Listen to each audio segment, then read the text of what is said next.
জয় শ্রীকৃষ্ণ, রাধে রাধে। ভক্তবৃন্দ, বৈশাখ মাসে অথবা অন্য যে কোনো সময়ে যদি এই সংকেতগুলির মধ্যে কোনো একটি সংকেত আপনি যদি পান, তাহলে এই বিষয়টি নিশ্চিতভাবেই বলা যায় যে ভগবানের কৃপা, ভালো সময় আপনার আসতে চলেছে।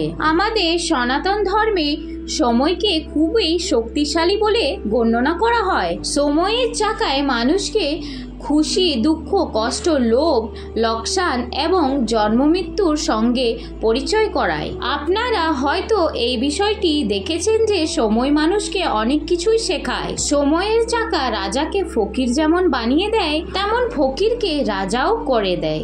আর এটা মানা হয় যে সময়ের জন্যই কোনো মানুষের জীবনে কখনো সুখ এবং কখনো দুঃখ দেখা দেয়। কিন্তু আপনি কি কখনো এটি ভেবে দেখেছেন যে আপনার জীবনে শুভ সময় আসতে চলেছে? এটি আগে থেকে কিভাবে জানা যাবে? বন্ধুরা, স্বয়ং শ্রীকৃষ্ণ নারদ মুনিকে এই প্রসঙ্গে বলেছেন যে প্রকৃতি আমাদের এই সংকেতগুলি প্রদান করে থাকে। সবার প্রথমে যে সংকেতটির কথা বলবো তা হলো 1 নম্বর, বাড়িতে যদি কালো পিঁপড়ের আগমন হতে থাকে তাহলে অত্যন্ত শুভ হিসাবে গণ্যনা করা হয়।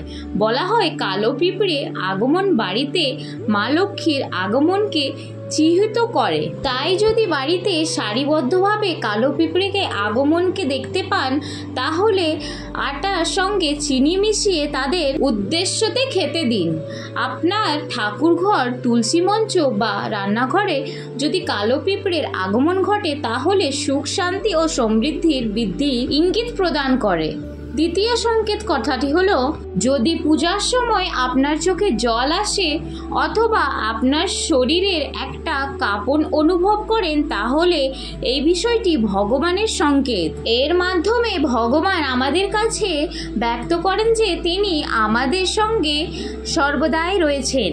যদি পূজা করার সময় ঠাকুরের নিবেদন ফুল যদি আপনার সামনে পড়ে যায় অথবা পূজার সময় যে প্রদীপ আপনি প্রজ্বলন করেছিলেন সেই প্রদীপের শিখার ওপরের দিকে উঠতে দেখা যায় এবং দীর্ঘক্ষণ পর্যন্ত প্রজ্বলিত হয়, তাহলে এই বিষয়টি সংকেত প্রদান করে যে ঈশ্বর আপনার পূজার সন্তুষ্টি হয়েছেন এবং খুব শীঘ্রই আপনার কাছে কোনো ভালো খবর আসতে চলেছে।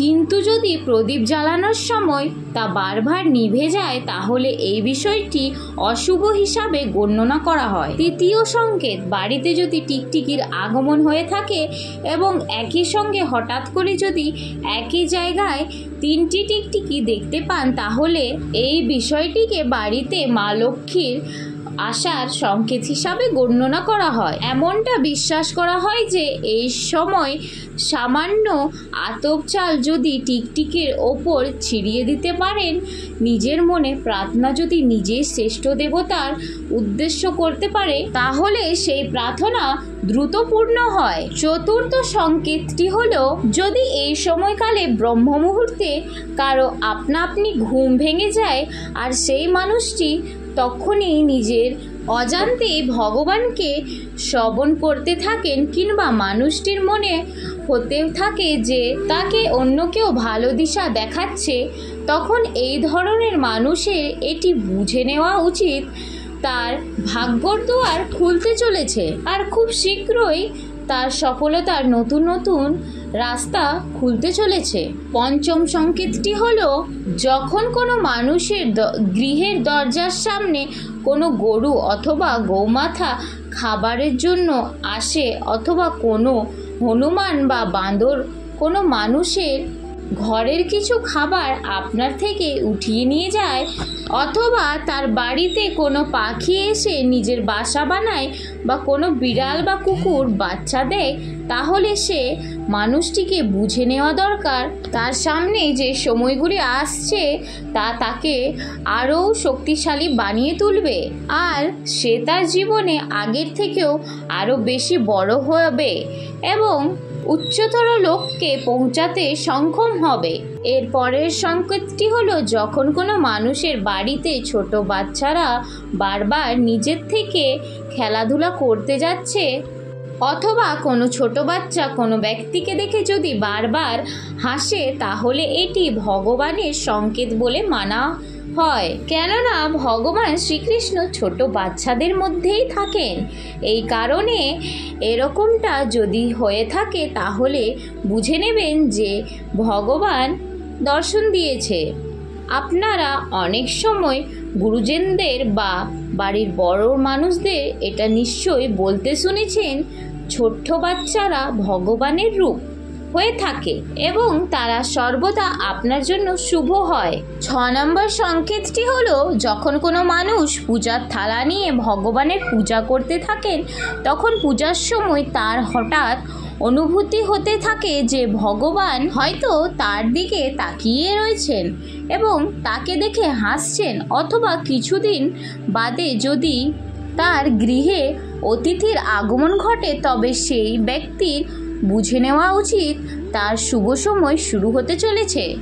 অথবা এছাড়াও যখন কোনো মহিলার বাম চোখ এবং পুরুষের ডান চোখ লাফাতে থাকে তখন তাদের বুঝে নেওয়া উচিত তাদের ভালো সময় শুরু হতে চলেছে।